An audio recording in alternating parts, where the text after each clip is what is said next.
Theo Inkblot likes gardens, meadows, and forests. He is especially happy when everything looks colorful. He dabs trees and flowers with his brush. The sun, wind, and rain help him. Together, they conjure up beautiful colors in nature. Unfortunately, they don't succeed in every season. Sometimes the trees are even bare. In winter, only their trunks, branches, and twigs are visible. No flowers show us their beautiful blossoms. In the dark season, our surroundings are often shrouded in a plain gray. Once, Theo noticed a small apple tree. Winter was almost over. At that time, the small apple tree had no leaves, flowers, or apples. It stood next to a large apple tree. That one was bare too. A bird sat on a branch. The large apple tree said to the bird, "Soon I will be colorful and beautiful again." The small apple tree became very sad. The little tree did not remember the past year. It wished, "I want to be colorful too." Theo comforted the little tree. "It won't be long before your wish comes true."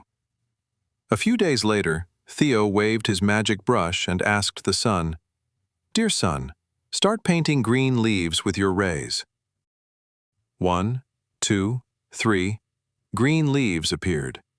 The little apple tree looked happily at its green leaves.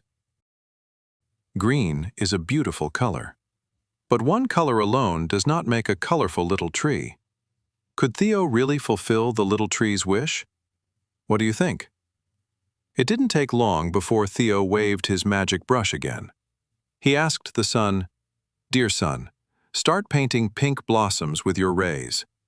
And he asked the rain, "Dear rain, drip on every blossom and every leaf so that the little tree has something to drink." 1, 2, 3. Pink blossoms appeared on the branches of the little apple tree. Bees settled on the blossoms. "How ticklish!" the little tree giggled. But soon the wind blew through the branches. The blossoms fell from the tree. "What a pity," sighed the little tree. "Now I only have green leaves. I want to be colorful." Theo cheered up the little tree.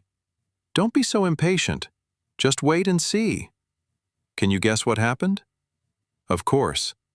Theo waved his magic brush and urged the sun, "Dear sun, start painting red apples with your rays." Then he called out to the rain, "Dear rain, drip onto every apple and every leaf so that the little tree has something to drink."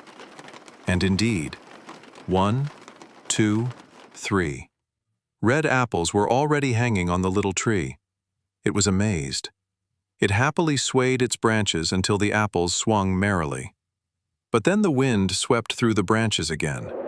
This time it blew particularly hard. The red apples tumbled to the ground.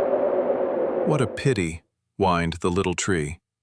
"Now I only have green leaves. I want to be colorful." Theo nodded to the little tree. "I keep my promises." And again he waved his magic brush. He looked up at the sun and called out, "Dear sun, start painting yellow leaves with your rays." And he said, "Dear rain, drip onto every leaf so that the little tree has something to drink." Suddenly, yellow leaves glowed on the little apple tree. They shimmered like gold. Again and again, the sun touched individual leaves with its rays. They flashed in the light. It looked as if they were spraying sparks. "How beautiful," marveled the little tree. It was overjoyed. But then the wind gathered strength once more for a great autumn storm. It whirled and roared wildly. The golden leaves of the little apple tree fell to the ground. Only a few last apples still swayed on its branches. They no longer glowed red. The apples were brown and shriveled. This time, the little apple tree did not complain. It had fallen asleep. An exciting year had passed. In the spring, Theo, the sun, and the rain had conjured up green leaves, then pink blossoms. In summer, red apples swayed on the branches. In autumn, yellow gold leaves glowed on them. Now, in winter, the tree was bare again. "Sleep well, little apple tree. whispered Theo. "You can rest all winter long. Next spring, green leaves will grow on your branches again."